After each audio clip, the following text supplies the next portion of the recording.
Bring it to Cosmic Diffuser.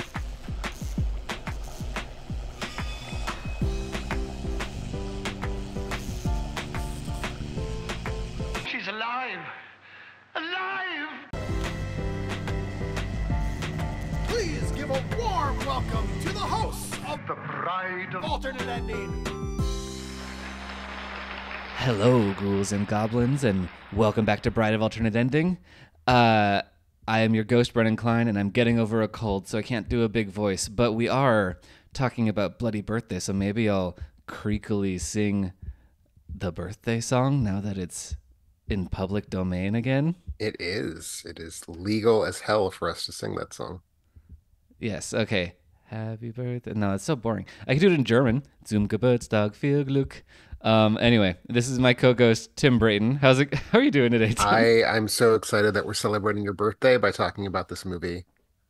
Very, very pleased that we get to commemorate the day. Are we yes-anding? Because it's not my birthday. It should be. It should be. It should be my birthday every day. That's what I say to myself in the mirror. It's our respective unbirthdays. Yeah, no, that's true. Your birthday is famously not in April, nor is mine. I mean, it could be famous that yours is not in April. Although, you know what's super cool that I just realized? So this episode is going live on Friday the 26th of April. I just discovered this movie premiered on April 28th. So we are celebrating it almost precisely on its 43rd birthday. Yes, exactly. That's why we did it.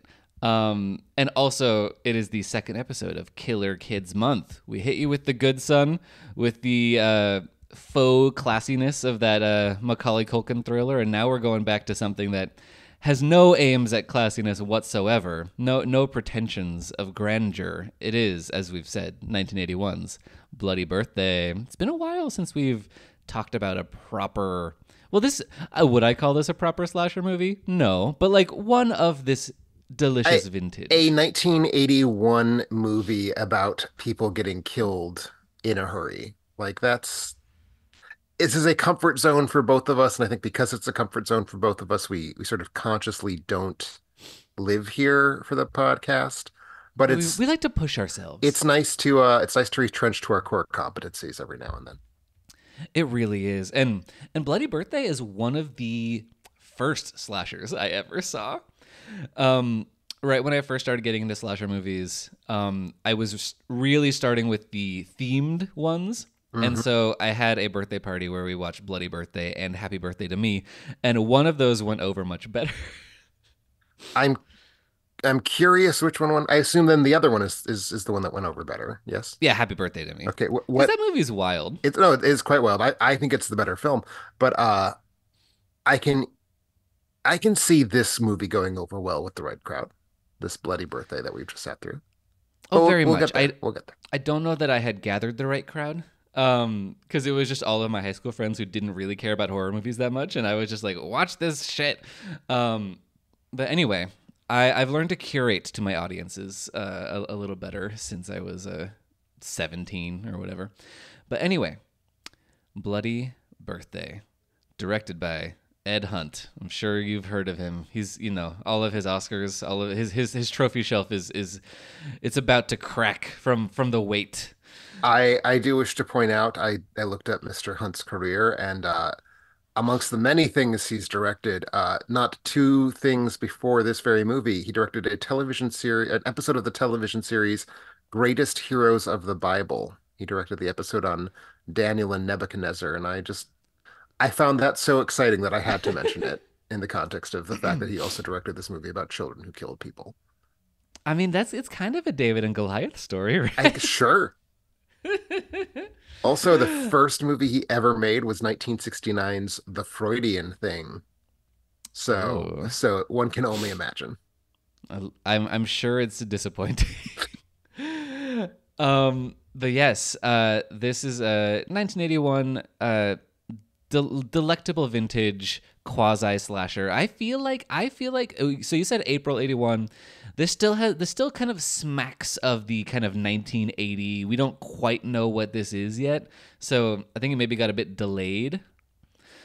I feel like there is ample reason to assume it was targeting a 1980 release date before it hit when it hit, and Including the year that it's set including that in. it aggressively set in 1980. And I feel like if this comes out, even if this comes out in April, I don't not call it a slasher film. Because as you say, the slasher film is still the the stellar dust that is rotating in a disk around the sun of Friday the 13th has still not coalesced into the planets that we now know to be slasher films. There's still a lot of questions. What are the rules? What is admissible and what is not? And the thing that was always admissible for these movies, and that this one leans in hard on, is to crib directly from Halloween in every way possible. Mm-hmm.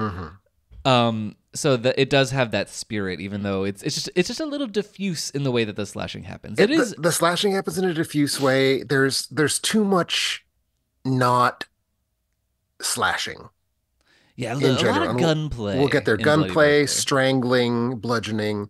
The deaths are not calculated to showcase gore effects, which to me is kind of a central like need of the slasher movie. And that's probably more than anything why this one doesn't feel like it lands there to me. No, that's totally fair. But those Halloween things, we do get two girls who are friends walking down the street talking while a camera tracks them. We sure do. Also, Halloween was shot in beautiful Pasadena, and Bloody Birthday was shot in Glendale, which is basically the next town over from Pasadena on the outskirts of LA. So it has a lot of the same vibe intentionally, and I gotta say, as someone, yes, No, go ahead. just like with the incredibly strange creatures who stopped living and became mixed up zombies episode, Glendale is a place I've spent a lot of time. So getting to see it back in presumably '79, as I assume when they shot this, it was a really exciting document to me to just look at all of the ways that things had changed. Yeah, no, that is very fair. I will say that the draw of Glendale in either 1979 or 1980 just cannot compete to any place in Southern California in 1962 or 3 or whenever that was. Of course not. So the anthropological interest, I think, is much more centered on you in this particular case than it was Yes. with that film. But I will say in this film's defense or on its behalf or whatever, this is Glendale plays itself in a way that Halloween had Pasadena sweating and struggling and very unpersuasively playing rural Illinois. So in that case, I feel like this movie is better than Halloween. Yes, absolutely. It is playing. It's gussied up a little bit. It's pretending to be Meadowvale, which is basically like if you just looked up uh, the words for Glendale in a thesaurus. It's a real find and replace for Glendale. Exactly. But yes, it is a Southern California town. It is playing a smaller town than it is. But it's got the vibes. The vibes are right. And yes, so we should talk about what the fuck this movie's about. Because it's not really about a bloody birthday. Not really. So I feel ill-used by the title. There are two birthdays in it, and the initial birthday is the core reason for the evil. If you think about it, That is correct. That is very yeah. So correct. we open on a municipal building that is pretending to be a hospital. It's clearly a library or something. I don't actually know what that building is. But Jose Ferrer is there, as he randomly is in one or two scenes of this movie. He's the doctor who is going to be, I guess, an OBGYN who has shown up for this emergency triple birth of three mothers giving birth at the same time. And yet there was an eclipse. The sun and the moon are blocking Saturn or some such astrological phenomenon. It is a total eclipse of the sun that happens to be blocking Saturn. It is not an exciting eclipse of Saturn. People aren't gathering at their local parks to watch the sun occluding Saturn. That is true. They don't actually seem to be gathering to watch the eclipse at all, which I mean, to be It, fair, we only see a hospital that is having three emergency births. okay, yeah, fair enough. Um, or maybe it's no, never mind. It is a hospital. It has a little sign. Anyway, but I would say probably the best sequence in the movie is you watching the moon slowly eclipse the sun while you're hearing audio of the children being born. And that's got this kind of eerie situation. I don't know. I thought that was an artistic It choice that really worked it for me. worked, and I think part of honestly why it worked is that I watched this film in the year of our Lord 2024 when we just had a highly publicized total eclipse of the sun right here in North America.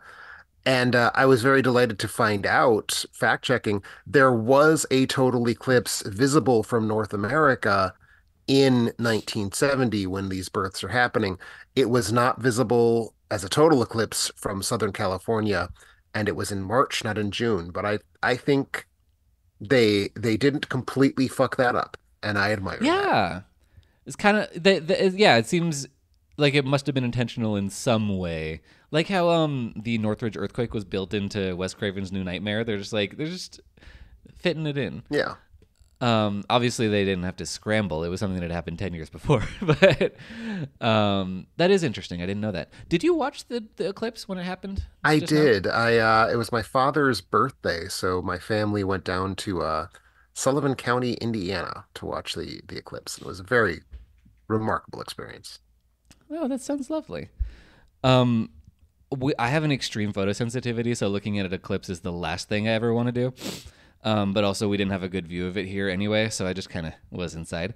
But that sounds really, really wonderful. And I do hope that since it was your father's birthday, he didn't spontaneously lose his conscience because the eclipse blocked the presence of Saturn, as does happen to the three children I who were mean, born I in I Blade guess we're birthday. just gonna have to wait until 2034 to find out. But yes, this is a movie that is very invested in astrology until it stops being. It basically uses astrology as like a hook.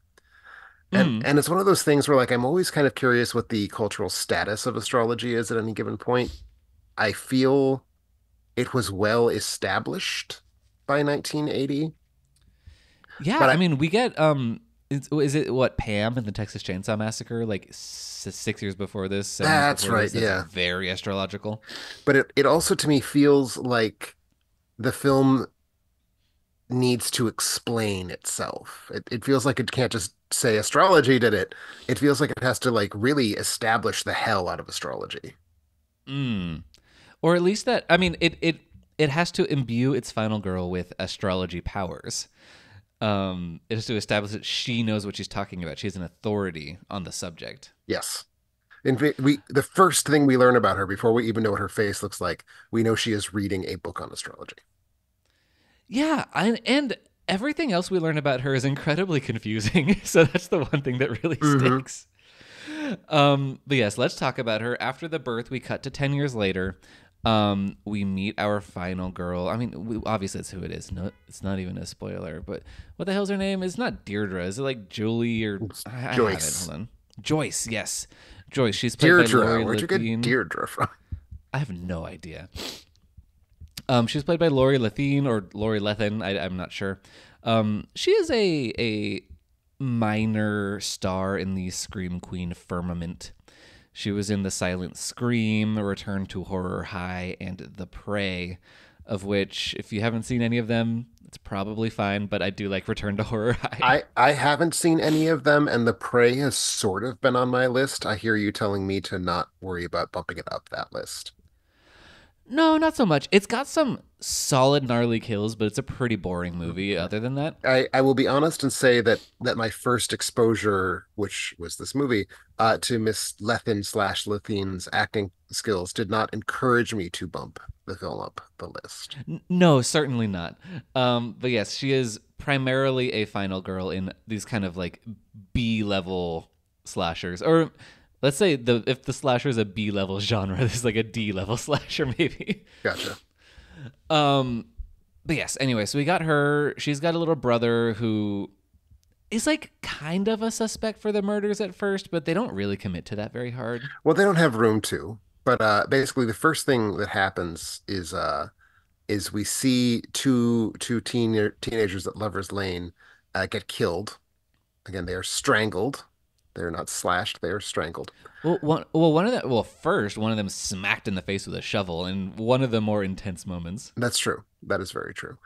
Um, and then the next thing we see basically is Joyce's little brother Timmy Russell, played by Casey Martell, creeping in a very secret, weird, nasty way through the kitchen window. And when she asks what he was doing, he offers just an insanely unconvincing explanation. So we immediately sort of understand, well, he's been someplace he doesn't want to own up to, and we know we just saw someone get killed, and we know because we bought our ticket to this movie that this is about kids killing people. So, maybe, could be.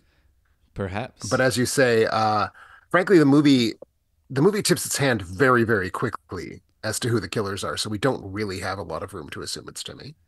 Yeah, exactly. And also, I mean, I guess maybe it's more of a red herring, in universe red herring for I forgot her name again. Is it Julie? What It's did you Joyce. say? It's Joyce. Joyce. My God, I Just call her cannot. Lori. We'll just stick with we'll do the Cary Grant, Katharine Hepburn-esque thing where she's such a star power that we'll just refer to her by her actor's name. Yes, yes, yeah. Maybe I will. But yes, Joyce. She learns who the killers are later than we do, so maybe it's to throw her off the trail. Even though the movie, it's an exploitation movie about kids killing people, so they want to start showing that at a certain point. But yes, anyway, so yeah, she's like studying astrology. She's doing this like work study thing with a journalism teacher who wants to fuck her. But then she's also like a TA for the elementary school teacher, played by Susan Strasberg, who is Lee Strasberg's daughter. Yes, it's Susan Strasberg of the Strasbergs, as I was very excited to find out. So what did you think of her performance? I feel like they were trying to make Susan Strasberg happen in the 60s. Like there was a push because it's Lee Strasberg's daughter. There's got to be something there. And by 1980, she's in movies like Bloody Birthday. And I don't think that is an inexplicable career arc. I think this is the right speed for her. Yeah, and I think she was doing a kind of like tooth gnashing, prim, evil teacher performance that I think the villain from Troll 2 could have given, which is a compliment in a certain degree. Yeah, no, like I think if you walk into this film understanding that it is kitsch, it is junk, it is a trashy exploitation film about kids who kill people, as we've said multiple times now, this is a performance that I think is not removing me from the aesthetic experience I came for. Yes. And I think I would say she is trying to do something in a way that Jose Ferrer is not. Oh, Jose Ferrer is at this point firmly in his supplementing Social Security era of his career. Oh yeah, absolutely. But anyway, there are several other characters we have not discussed yet. One of them is Joyce's friend. Wow, is she Deirdre? Who? I cannot. Sorry, she is Beverly. Beverly, Joyce's friend Beverly. She does not come to the fore in the way that she seems like she might. No, she was very clearly cast for two reasons, if you know what I mean. Are they both boobs, like left boob, right boob? They are left boob and right boob. Well, she is played by Julie Brown, not the downtown variety. I was going to say I got to thinking of her as uptown Julie Brown for that reason. Apparently, she actually was West Coast Julie Brown, was like her professional nickname when she was doing the comedy circuit. Oh, that is good to know. Are you familiar with Julie Brown at all? Because I am a little bit. Downtown or our current subject? Our current topic du jour. Not that I can recall to name, but if you spit out some titles, I might be like, oh, I saw that. Yeah, okay. So she did a movie parody of Madonna's Truth or Dare called, I think, Medusa, Dare to Be Truthful. But the thing that I know her from the most is a comedy single that has aged terribly. But it is called The Homecoming Queen's Got a Gun. I have not. I'm unfamiliar with this. Okay, it is a very funny song that's written in a very it's just like as far as joke structure goes, it is a hilarious song. But this was back in the day when the idea that a teenager shooting people couldn't possibly happen and was deeply hilarious. Okay. And yeah, so just past the 90s, that song's not really floating around anymore. I can understand why, although I would say I can still see there being room for it to be funny on its own terms. Yes, and I do think it is, but I think it makes sense that it is kind of sunk beneath the surface Yeah, of no, pop I mean culture. that tracks. That feels like the fate for that film. I will say, No, according it's a music video. It's a for that, song. that's yeah for the song. Yeah, yeah. I will say I have apparently seen her in at least a couple things. She is apparently one of the Earth girls who are easy in Earth Oh, Girls Are Easy. Uh, excellent. and she's also in Clueless, as it turns out. Oh, is she the teacher that gets with Wallace Shawn? I think that might be, I or may, don't, based on character names, I cannot say that. She's Mrs. Stoger. Mrs. Stokes. Oh, she's the gym teacher who's like kind of gay. Okay.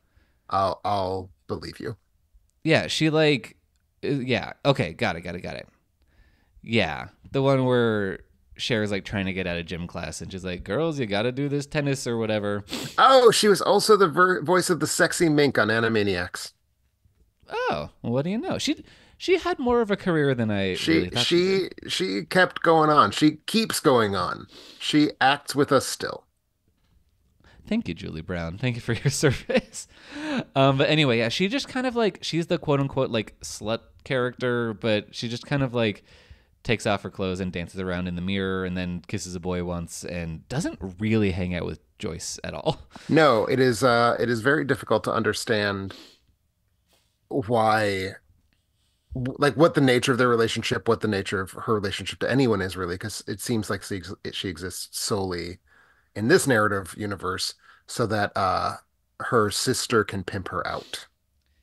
Yes, and speaking of her younger sister, Debbie, she does charge boys a quarter to look through this enormous peephole that she has carved in the hole It's of the it's like someone closet. punched a hole in the wall. This is Yeah, not and Julie, like this is not a hidden voyeurism. This is like, yeah. yeah, and maybe Julie Brown's like bouncing breasts block her view of the wall or something because it is just so enormously large. Um, but yeah, so Debbie turns out she's one of the three kids who were born on that fateful bloody birthday. The other two, one of them is Steven, played by Andy Freeman. Debbie's played by Elizabeth Hoy. Steven's just a very quiet blonde child who I think says two lines in the movie.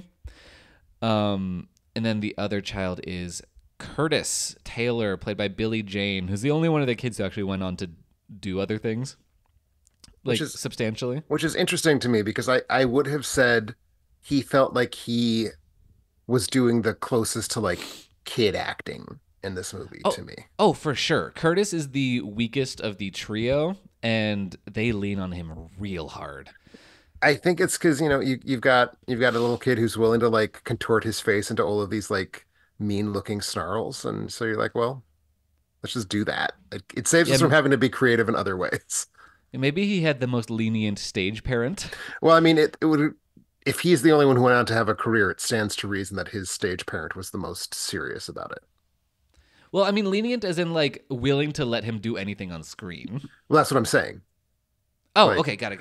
I'm saying if you really want to make sure your child makes it and you're a stage parent, then yeah, you probably do like just whatever the director wants, they get. Yeah, so I guess congrats to that parent. But yes, so we got the three kids, and then basically they run around killing people. They're killing two different sets of teenagers who show up to just take off their clothes and fuck, but not. It's like that's where it gets most exploitative, other than Julie Brown dancing around with her boobs out. But it's like it could be more, but it's also pretty out there. Like you see a dude's butt, you see a couple sets of boobs. Like you're Yeah, I would say of this film's nudity, it is a quantity over, or I'm sorry, it's a quality over quantity situation. I think that what nudity we get is really thumbs up nudity. yeah. it maybe just it because it feels so separate from the rest of the It movie. does feel separate from the rest of the movie, but it often does in these pictures, I Yeah, think. that's true.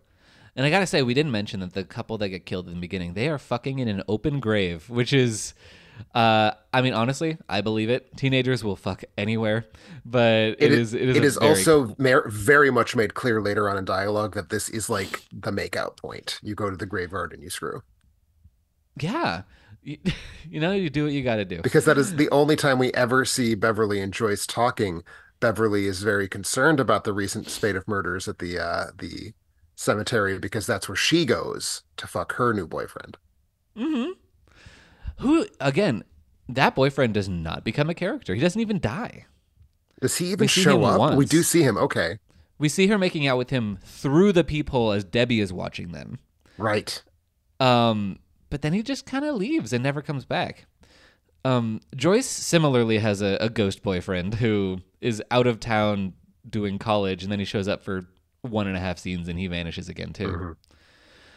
Um, anyway, so yeah, basically the kids kind of go around murdering people kind of haphazardly, but usually people who are either onto them or who they do not like their teacher, played by Susan Strasberg, who is credited as Miss Davis, and then there is a very strange moment halfway through the movie where there is a news report about her death where it's revealed that her name is Miss Viola Davis. I noticed that.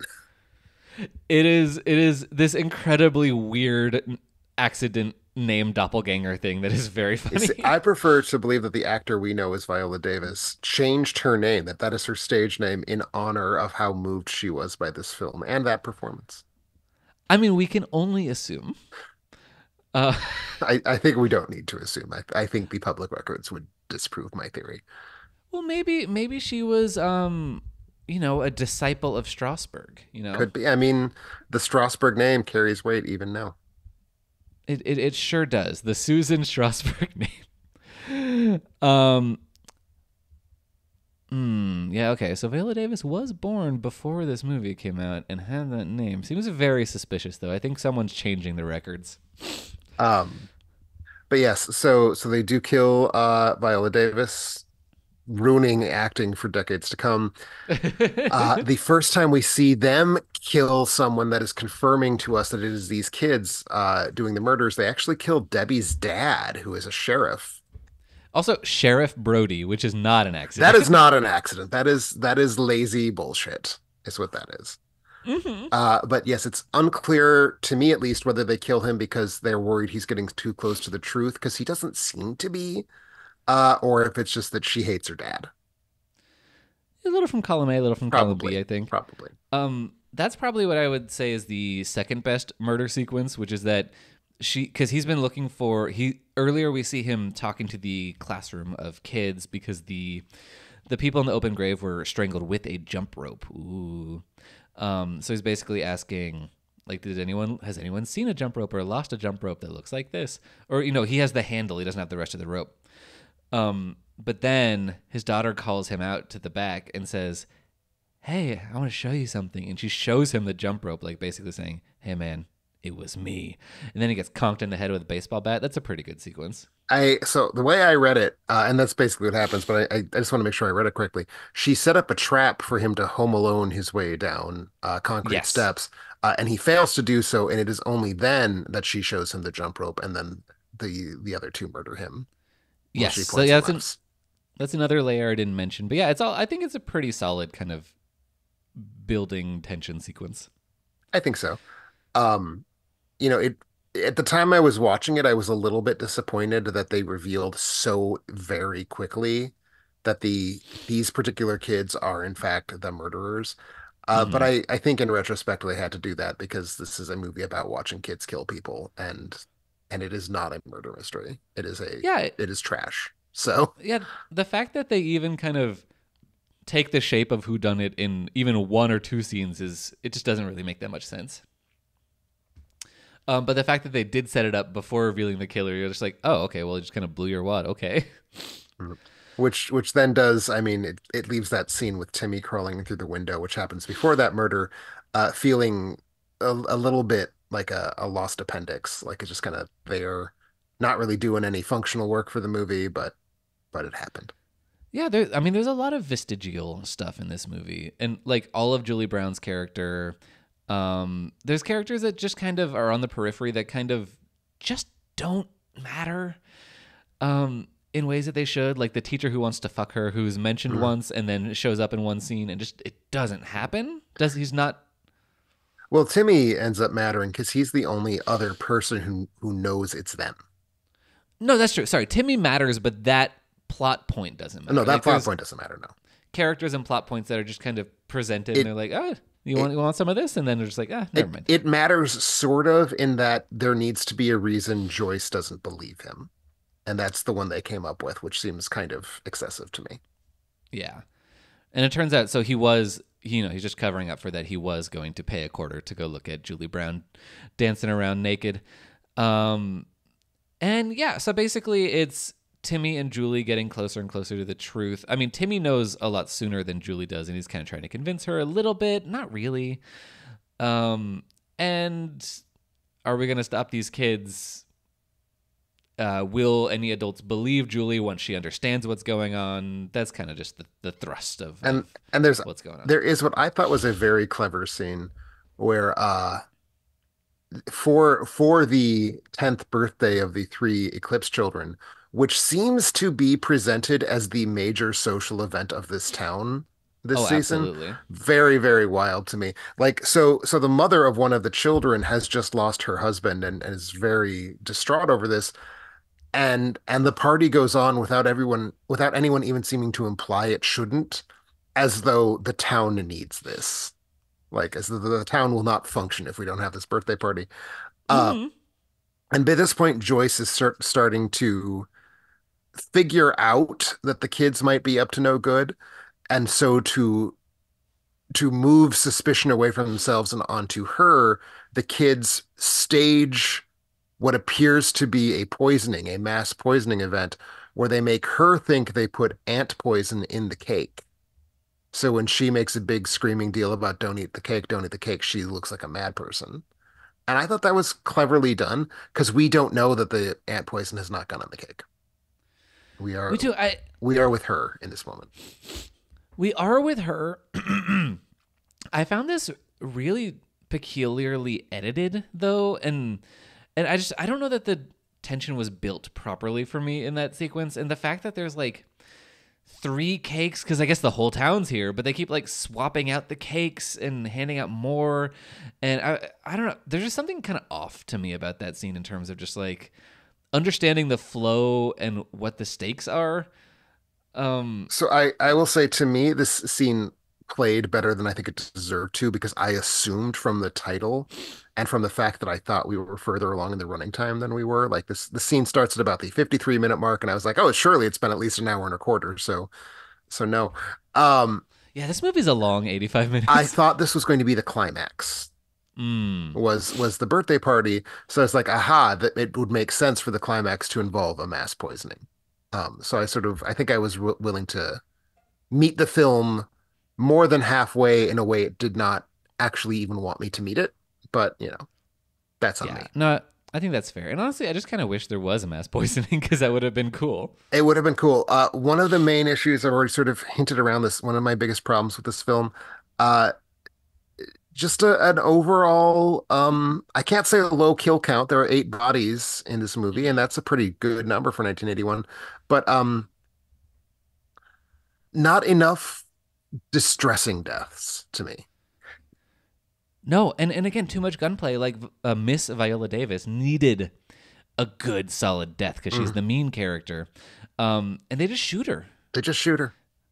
And they club Sheriff Brody to death with baseball bats. Like, there's one excellent death. Can we spoil the excellent death?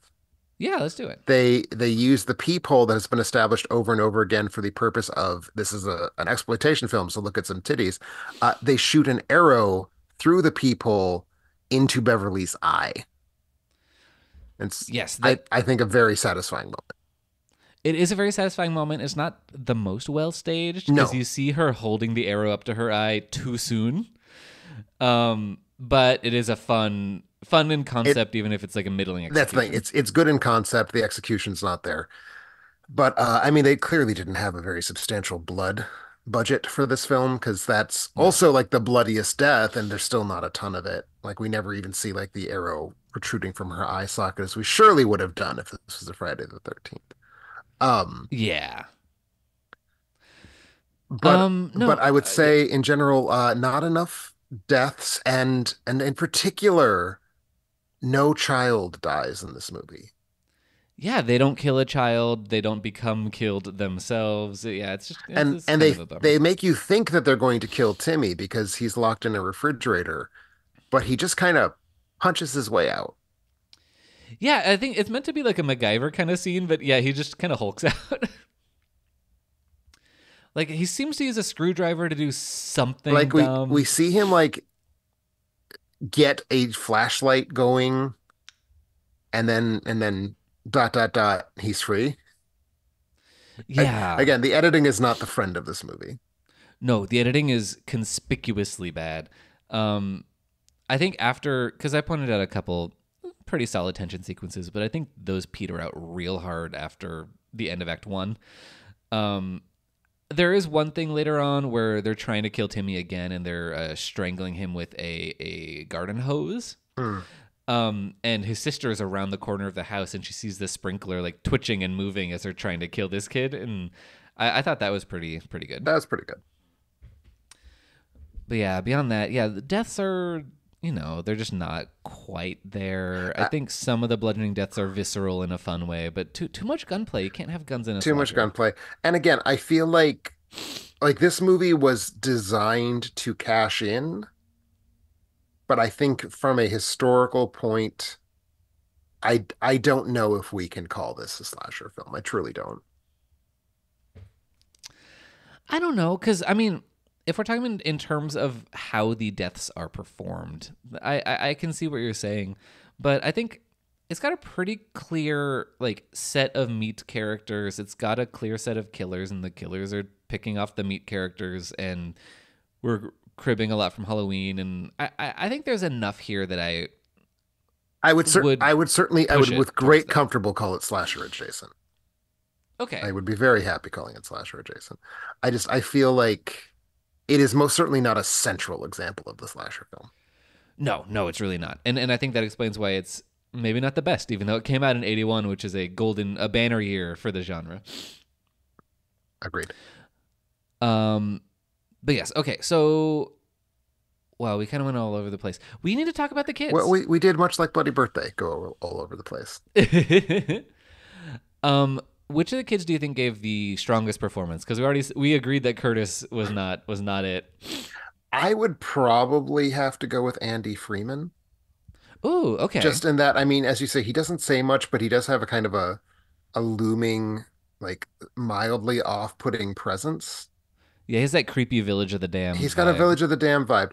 I think Billie Jane is just trying too hard, and I still think he works. I think that, in a sort of campy way, he works. I think Elizabeth Hoy is the one who's called upon to do the most, and she certainly does what the film asks her to do, but it is asking a lot of her, and it doesn't ask nearly as much of Andy Freeman, so I think he's able to make more with what he's actually got, I think if that that's makes sense. fair. That does make sense. I do think that Elizabeth Hoy delivers the best moment of the movie, though, which is at the funeral of her father, who she helped to murder. She is crying, and then she gives this look around at the crowd, kind of calculating. And I think that's a really, really good, really That's a creepy really good moment. moment. The funeral scenes, because the poor Brody family has to bury two of its members across the week that Mm-hmm. this film takes place, which is kind of hilarious. Uh Um, huh. the funeral scenes are, I think, very well done, in part because it is extremely clear that they shot one and then they had Julie Brown step out because now she's Yep. dead and it's her funeral. And then they just shot the next one because everyone's in the same costume. And that's very obvious because Elizabeth Hoy is basically wearing this giant cream frock with a giant black cross on it. Yeah. No, it's really noticeable, and yeah, a They lot put of they put the Elizabeth Hoy in some weird fucking costumes in this movie. they really do. a lot of the kids at that funeral were a little too colorful for a funeral. Hmm. But also, so yeah, what the thing that I noticed at the funeral is that I think there must be a college-aged son in the Brody family, because there's this like super hot blonde like himbo stud standing behind the grieving mother in both scenes. And I'm like, who the hell is this guy, and why is he not in the movie? He just looks like a surfer, just like crawled into the movie. I mean, you're in Glendale. You need extras right now. I mean, you're not that far from the beach. A I guess little you are. farther You than you are. want to be, but Yeah, that's not. probably fair. I guess you're not far by people standards, but by LA standards, it's like 2 days. Yeah, yeah. No, I'm planning to go out to. Never mind. LA things. But yeah, no, it just depends on the day. On a Sunday, you could probably make it down, but parking's tough. So, anyway, yeah, no, okay, that's interesting. Yeah, no, I think Scott is creepy. I don't know. I was real. I think Debbie's weaker moments, really did not undermine that really good moment for her. That In is my totally eyes. legitimate. And I will say this is the point where I think it's time to tip our hands. We've been talking about the movie for a bit. I Based on our letterboxed reviews, I only liked this movie a tiny bit more than you did. But based on vibes, I think I vibed with this movie a lot harder than you did. Hmm. And the kids are a big part of the reason why. Because it's like, look, you have a movie where you're selling me kids kill people. And that's the only promise the movie makes. It makes no other promises to me. Creepy kids kill people, and I show up and the kids are creepy as fuck. And I'm like, Yeah. okay, you gave me what you promised. I can hold you to no other standard than were the kids good and creepy. And honestly, even Billy Jane, who I think we both agreed is the one who's trying too hard. Still creepy. Still makes me feel like, yeah, he kills people. I buy that. Yeah, he's not bad. It's not like they shoved Lexi and Tim from Jurassic Park into this Exactly. movie. No, and I would say that the three kids are the three best performances in this film, frankly, which Oh, they act circles around Lori it's Lithine. it's not even debatable. Like she's not harming the movie, but she's not helping it. No, she's just kind of running around, kind of vaguely crying in her Raggedy Andy Yeah, drag, and not really offering much. exactly. And the kids are this kind of terrifying the trick for any killer kid movie is that an adult can stop a kid with frankly very little effort. So you need to believe that the kids could do what they're doing. As an adult, you don't feel like, well, this is some stupid bullshit. And I don't here. I believe that these kids are that crafty. I believe that they are that sort of uncanny that they can kind of freeze you in your tracks like a rabbit seeing a rattlesnake and just being like, what's going on? And then you end up with a bullet in your face, like poor Miss Viola Davis. Yeah. Okay. Yeah, I can buy that. I think that because I agree. I like the kids. I thought they were creepy, but I think that the kind of lukewarm nature of most of the movie just kind of pushes me a little farther back from it. But I gave it 2.5, and you gave it 3 stars. Like we're pretty much on the same page about Bloody Birthday. We're pretty much on the same page. I don't know if you calibrate your scale the same place that I do, but to me that is the difference between this was good and this was not good. And I think this was good. I liked it. I I'm so glad. Because this was, an 81 slashery movie that you haven't seen. It's a treat. It's not something you always get to No, 80 enjoy. 81. I think we both agree. 81 is like the Annus Mirabilis. It's the year of the most interesting experimentation meeting the we figured it out meeting. People are still willing to put money on this because like the MPAA hasn't started falling down on the genre yet. So like it is the year where you get the best stuff. And Yes, this is not mm. even close to being the best 1981 slasher film, but it lives up to the expectations I have for that year. Yeah, okay, I can totally see that. Yeah, no, 1981. It's just the golden year. That's what it is. I think for me, a personal favorite. I like the decaying decadence of 1988 slashers, also, but for a very different reason. No, But I just I buy that. To me, 81, 84, and 88 are kind of the years. Yes, absolutely. And 84 is because the genre was dying, so they started doing weird shit with it. Exactly. Like the year where we get both the final chapter and Nightmare on Elm Street, that is an important year. Yes. I was going to say 84. Yeah, no, we're totally on the same page. But anyway, nerdiness aside. Yeah, no, I think Bloody Birthday, it was a movie that I was eager to rewatch, even though it's not a movie that I think is particularly good. It's one that I find goes down pretty easy. And I gotta say, something I did not remember from the first time I watched this movie over a decade ago, and I should have remembered. There's a sequence at the birthday party where I think it's Debbie or one of the characters runs to another kind of section of the party around the corner of the house, and there is a clown there who is juggling oranges and wearing a sleeveless T-shirt that says "I can't say no," and I don't know what that was. Again, I think you need extras in a hurry. You're in Glendale and you find a busker who juggles and you're like, hey, you want to juggle in front of a camera for $20? And that happens to be the shirt he's wearing. And Yeah, because he no, can't say no, he takes your $20. Yeah, he's doing his Jim Carrey yes man period. I just assume that the entire LA metro area is just full of like wannabe actors wandering around the streets looking like lost puppy dogs, and you flash a 10 spot at them and they'll be in your movie as an extra for a day. Yeah, they'll hop in the back of the truck. Yeah, that'll happen. And one other thing, the mom, Mrs. Brody, she might be the most unhinged character of them all, because we see her taking a shower, which is an interesting bit of like middle-aged exploitation. Mm-hmm. Like we don't see her boobs, but it's like she gets the shower scene. Right. But when she starts the shower, she has her eyes closed, but she just has her face in the spray. She starts the shower directly onto her eyes, which is the craziest thing I've ever seen. Anti-human behavior. Yeah, I mean, it makes sense. I don't think the eclipse is to blame for what's wrong with Debbie, ultimately. I don't know what to make of that. Like, is that how she does it, or was she directed to do that? I don't know. I find the idea in general of people who don't get the shower to temperature before they step into it, you cannot trust those people. Yeah, no, there's something wrong with There's them. just something. Do you like it? Do you like that just like splash of cold on your body? Does it get you rocks off? Like, what's wrong with you? You fucking Get the freak. blood pumping. Exactly. Mhm. Yeah, exactly. But yeah, sorry. Any other stray observations about this movie? I don't think so. I mean, it is ultimately a pretty straightforward movie. You want killer kids, you got killer kids. You want people getting stabbed. Well, you don't really get people getting stabbed, and that's the movie. Yeah. And it's got some nice like late 70s, early 80s kind of stuff. There's that really prominently displayed old 7-Up can that's nice to look at. Yes, That Joyce is drinking. And she's got those big tin can headphones that she wears. Oh, and now I can't remember if it's Joyce or Beverly. One of them, her room is just like bedecked with posters of rock bands.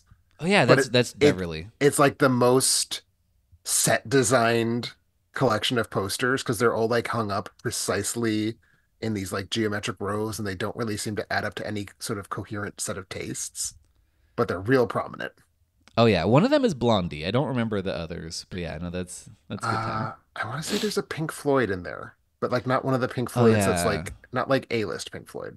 Yeah, and it's not the Prism or the Butts. But yeah, no, that's just The it's just a Butts good time. poster probably didn't exist yet. I don't think that was until probably the not. early 90s. Yeah, I know, that's a good point. Because that was kind of like a greatest hits Exactly. thing, right? Yeah, we are not like this is still pre at least a couple of the Pink Floyd albums that people know. Yeah. This has nothing yeah. to do with Bloody Birthday. No, that's okay. But yes, I just ultimately I like the kind of time period signifiers. Oh, there's Mighty Mouse birthday decorations. Oh, I missed the Mighty Mouse birthday decorations. At least I think so. I'm not that familiar with Mighty Mouse, but it was a mouse with strong muscles saying "Happy Birthday," and I assume that's who it was. It could very well be Mighty Mouse then, yes. Or it could just be some sort of roided out mouse, who's to say? Yeah. But anyway, so yeah, I think that's gonna do it for Bloody Birthday. Thanks so much for joining us in Killer Kid Month. What a time! I'm glad we did this. This was in honor of the First Omen and Abigail. I've not seen Abigail yet. First Omen was fine. I've seen neither. Well, maybe we'll have to follow up on that. But anyway, next month we're going to be doing a thing that is entirely for me. I'm dragging Tim along with me through this journey. So in honor of, I have made my way exactly halfway through this years-long marathon I've been doing of Beverly Hills 90210, the original 10-season run. It's nearly 300 episodes, and I'm very slow. The halfway point was like midway through episode 3 of season 6, and I'm just like, woof, I've still got like 145 episodes to go. But I wanted to honor my achievement by doing some horror movies starring the cast of Beverly Hills 90210. So we're going to go to some very strange places next month, and I'm very excited. I will say, as a sort of signifier of the places we're going, what sold me on this idea is when you let me know there was a Brian De Palma film I hadn't seen that would be an option. So, oh yeah, no, there are. It's going to be a good time, and if you're on the Patreon, take a look. Keep an eye out for the poll so you can choose the first of those movies that we talk about next month. But until then, you can find more episodes of this show, more reviews, all kinds of fun things at alternateending.com. Thanks so much, everybody. Bye bye. She hates me.